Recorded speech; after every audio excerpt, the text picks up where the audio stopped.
Docteur Synapse. En décembre 2019, un nouveau coronavirus a été identifié comme cause de pneumonie à Wuhan, une ville de la province d'Hubei en Chine. Ce nouveau coronavirus, nommé ensuite Covid-19, s'est vite propagé dans le monde, entraînant une pandémie. Le 22 mars 2020, le nombre de cas était de 305 275, avec un nombre de décès de 12 942. On va tout d'abord essayer de comprendre ce que c'est que le coronavirus. Nous avons un tout premier coronavirus qui a été identifié en 2003, qui est le SARS, qui est l'abréviation en anglais de Severe Acute Respiratory Syndrome. C'est un virus qui s'est transmis d'abord de la chauve-souris vers la civette, vers l'homme, entraînant un taux de Fatality. de 9,6%. Nous avons aussi le MERS, identifié en 2012, qui est l'abréviation de Middle East Respiratory Syndrome, transmis de la chauve-souris vers le dromadaire, vers l'homme, causant un taux de mortalité impressionnant de 34%. Pour le nouveau coronavirus, Covid-19, appelé également SARS-CoV-2, probablement ça a été transmis de la chauve-souris vers le pangolin, vers l'homme. Le 30 mars 2020, le nombre de décès était de 35 035 et le nombre de patients diagnostiqués était de 740 235, ce qui équivaut à un taux de mortalité de 4,7%. Néanmoins, ce chiffre est surestimé, car beaucoup de patients ne sont pas diagnostiqués. On va essayer de comprendre pourquoi ce virus peut tuer. Garde à l'esprit que le Covid-19 aime les alvéoles. Imagine que quelqu'un d'infecté par le Covid-19 te tousse sur la figure. Le virus va passer par tes voies respiratoires et va se nicher de façon préférentielle au niveau des alvéoles. Petit rappel, les alvéoles sont constituées de deux types d'épithélium. 1. Les pneumocytes de type 1. Ces cellules assurent les échanges gazeux. D'un autre côté, on a les pneumocytes de type 2. Ces cellules de forme cubique ont pour rôle de sécréter du surfactant. Le surfactant permet de réduire la tension de surface du mucus pulmonaire dans les alvéoles. Pour faire plus simple, ça permet à l'alvéole de rester ouverte pour que les échanges gazeux se fassent correctement. Quand le Covid-19 arrive dans l'alvéole, que va-t-il se passer? Ce qu'il aime bien, lui, c'est les pneumocytes de type 2. Il va se lier spécifiquement, grâce à ces S-spikes, à l'enzyme de conversion de l'angiotensine 2 des pneumocytes de type 2. Le Covid-19 rentre à l'intérieur du pneumocyte de type 2. Quand il sera à l'intérieur de la cellule, il va se multiplier. Comment? En utilisant le ribosome de la cellule, on aura une traduction avec synthèse de protéines et l'ARN polymérase permettra de produire d'autres ARN Covid-19. Les protéines plus l'ARN vont produire ainsi d'autres virus Covid-19. La multiplication du Covid-19 sera tellement importante que ça va exploser la cellule. Il y aura ainsi beaucoup de Covid-19 qui seront à l'intérieur des alvéoles. Vu que les cellules des pneumocytes de type 2 vont être lésées, on aura une libération de cytokines, ce qui va enclencher la machinerie inflammatoire. Plusieurs spartiates médiateurs de l'inflammation vont être synthétisés comme l'interleukine 1, le TNF-alpha et l'interleukine 6. Ces spartiates vont endommager le capillaire pulmonaire, entraînant le passage d'eau à l'intérieur de l'alvéole, ce qui entraîne un œdème alvéolaire. On aura alors une augmentation de la tension de surface, ce qui entraîne in fine un collapsus de l'alvéole. On aura alors une altération des échanges gazeux, ce qui entraîne cliniquement une dyspnée. Cette inflammation très importante peut aussi altérer d'autres organes. Le cœur, le cerveau, les reins, le foie. Ces 4 organes sont reliés entre eux par les vaisseaux. À cause de cette inflammation importante, le corps peut passer à une autre étape, qui est le sepsis, voire le sepsis sévère, jusqu'au choc septique. Que se passe-t-il lors du sepsis? À cause en partie d'une sécrétion de NO, nous pouvons avoir une vasodilatation qui est assez importante et qui est systémique, ce qui entraîne une diminution de la résistance vasculaire systémique. Pour compenser, le cœur va augmenter son débit cardiaque, et cela pour stabiliser la tension artérielle, mais à un certain moment, nous allons avoir une diminution du débit cardiaque, associée à une diminution de la résistance vasculaire systémique, ce qui entraîne une hypotension artérielle. La tension artérielle, c'est égal au débit cardiaque fois la résistance vasculaire systémique. Vu que le rein ne sera plus assez bien perfusé, une insuffisance rénale aiguë, dans le choc septique, nous pouvons avoir une insuffisance hépatique aiguë. Et concernant le cerveau, ça se manifeste essentiellement par une altération de l'état de conscience. Comment se fait la transmission et quel est le temps d'incubation de cette saloperie? Imagine que ce bonhomme a le Covid-19. S'il tousse et que tu es à plus de 2 mètres de lui, tu ne risques rien. Mais si tu es proche de lui, tu risques de choper le Covid. Le temps d'incubation, c'est-à-dire que le temps qui passe entre l'exposition et le développement des symptômes, varie entre 2,2 à 14 jours, avec une moyenne de 5,1 jours pour développer des symptômes. Ce qui est aussi important est de classer la sévérité de l'infection à Covid-19. Un spectre de sévérité léger chez 81% des patients infectés par le Covid-19. Ils vont être soit asymptomatiques, c'est-à-dire aucun symptôme, ou une petite pneumonie, on va dire. Pour le stade sévère, c'est 14% des patients infectés. Ces patients présentent souvent une dyspnée, voire une hypoxie.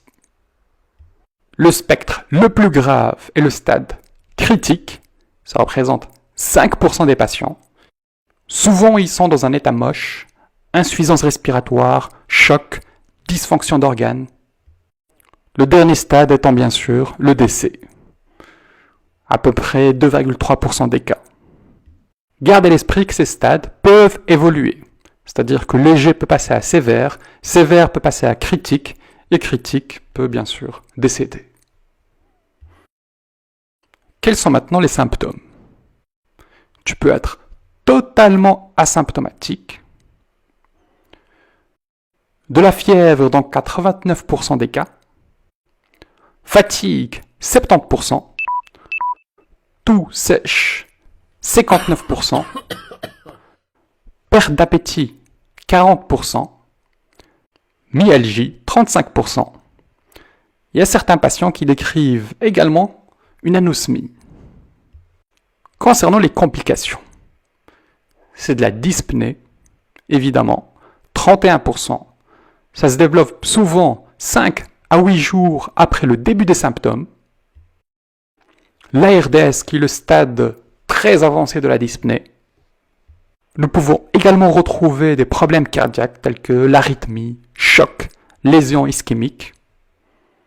Les complications surviennent très souvent chez des patients présentant des facteurs de risque.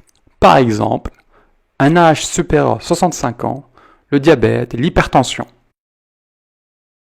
La question qui se pose toujours, c'est qui frotter pendant cette pandémie de Covid-19? Bien évidemment, les patients présentant une insuffisance respiratoire, avec tachypnée ou une saturation inférieure à 92%.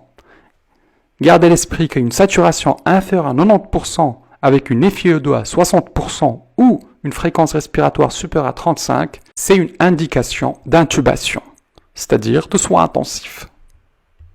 Également, les patients qui ont un âge supérieur à 65 ans avec des symptômes respi ou de la fièvre, les patients immunodéprimés avec des symptômes respiratoires ou fièvre, les personnes présentant des comorbidités comme l'hypertension, des pathologies pulmonaires chroniques comme BPCO, le diabète, le cancer, associés à des symptômes respiratoires ou fièvre, et pour finir, le personnel de soins de santé, avec un contact confirmé de Covid-19 associé à des symptômes respiratoires ou fièvre.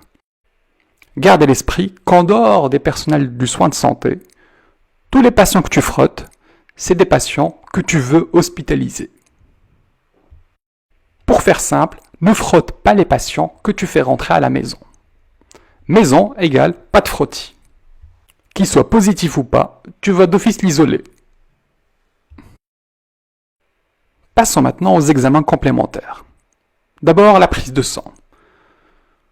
Une diminution des globules blancs, avec une diminution des lymphocytes de façon importante et une procalcitonine qui est normale, est très suspect de Covid-19. La prise de sang permettra aussi de savoir si l'infection à Covid-19 est grave ou moins grave. Les critères de gravité étant l'augmentation des dédimères, une augmentation de CRP, une majoration des transaminases, augmentation de la ferritine, de la LDH, de la troponine, une insuffisance rénale aiguë, une augmentation du PT, mais aussi une augmentation de la procalcitonine. Fais aussi 2 hémocultures, le CK, un ému avec antigène Legionella et un ECG pour calculer ton QT corrigé. Le frottis est un RT-PCR Covid-19 qui a une sensibilité de 60 à 70% avec une spécificité qui varie entre 95 et 97%. Qu'est-ce que ça veut dire?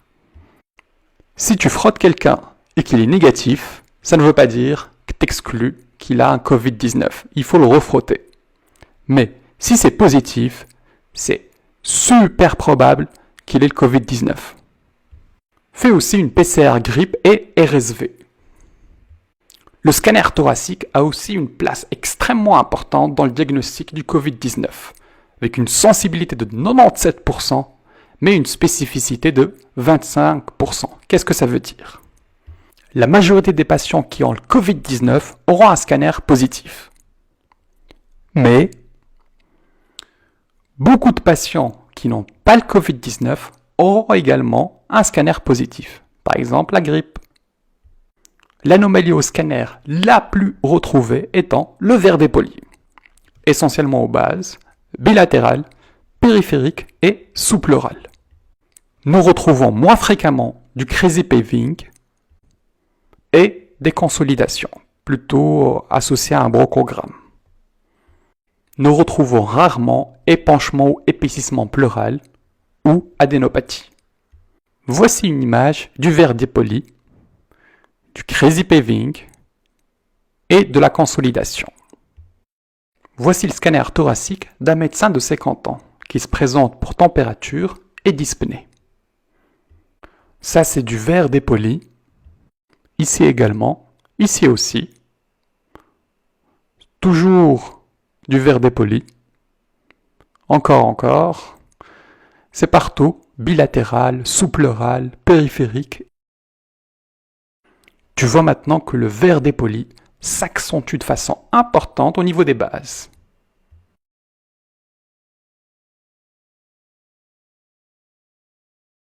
Cette fois-ci, c'est un monsieur de 75 ans qui se présente pour dyspnée. Ici, tu vois du verre dépoli. Et les flèches en bleu, c'est plutôt du crazy paving. Et encore du verre dépoli associé à du crazy paving, mais en plus, consolidation. Sur les prochaines coupes, nous voyons un mélange de verre dépoli, crazy paving et consolidation. Ici, le crazy paving est bien plus important aux bases. Ça ressemble tout simplement à une route pavée. Un dernier petit cas.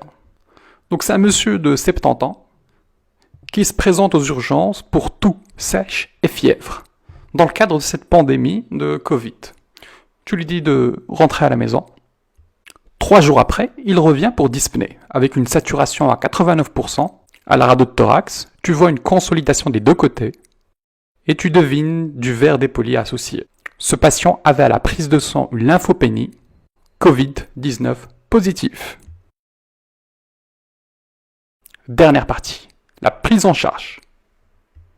Si tu as un patient Covid-19 positif ou suspect, quels sont les patients que tu fais rentrer à la maison? Si le patient a de la fièvre et ou fatigue et ou toux sèche, sans dyspnée, tu le fais rentrer à la maison et tu lui dis de contacter son médecin traitant. S'il ressent une difficulté respiratoire, il doit rapidement contacter le service des urgences ou son médecin traitant. Garde également à l'esprit que les patients présentant des facteurs de risque peuvent rapidement se dégrader. Les patients que tu gardes chez eux avec une incapacité de travail, tu leur donnes uniquement un traitement symptomatique. C'est-à-dire, par exemple, paracétamol s'il y a de la fièvre, évite les anti-inflammatoires non stéroïdiens, et tu lui dis de bien s'hydrater. Les patients Covid-19 positifs, quand est-ce qu'on va lever l'isolement? S'il n'y a pas de température sans utilisation d'antipyrétiques, associé à une amélioration des symptômes respiratoires et une RT-PCR négative à 2 reprises, avec 24 heures d'intervalle. Moi, je trouve que ces critères sont assez complexes. Si tu ne fraudes pas ton patient et que tu as un Covid-19 qui est plutôt suspect, il faut qu'il reste chez lui minimum 7 jours après le début des symptômes et qu'il ne sorte qu'après 72 heures après la diminution des symptômes.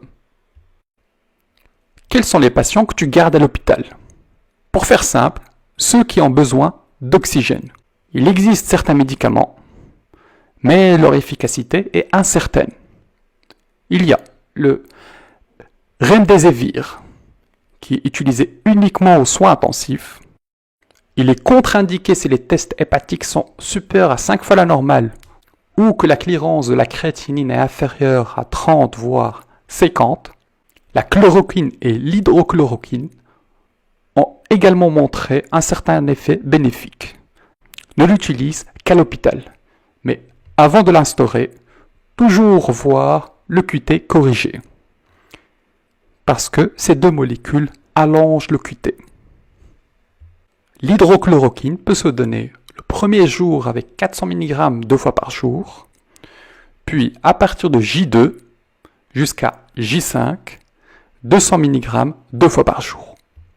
Il existe également l'inhibiteur de l'interleukine 6, qui est en cours d'essai, et le plasma convalescent, c'est-à-dire le plasma d'un patient qui est guéri du Covid.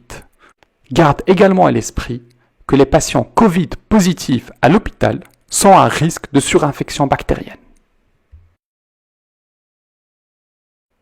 Et pour finir, je voudrais parler de la prévention, qui permettra, je l'espère, de faire disparaître cette pandémie. Se désinfecter avec une solution hydroalcoolique ou se laver les mains avec du savon. Quant à l'extérieur de ton domicile, ne touche pas à ta T-zone, c'est-à-dire les yeux, le nez et la bouche. Respecte une distance de 2 mètres entre chaque personne et n'utilise pas de masque si tu n'as pas de symptômes.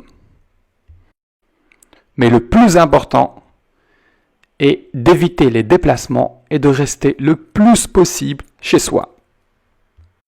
À bientôt! Merci d'avoir suivi cette vidéo. N'hésitez surtout pas à me communiquer vos questions, vos éventuelles remarques et de me proposer les sujets qui vous intéressent.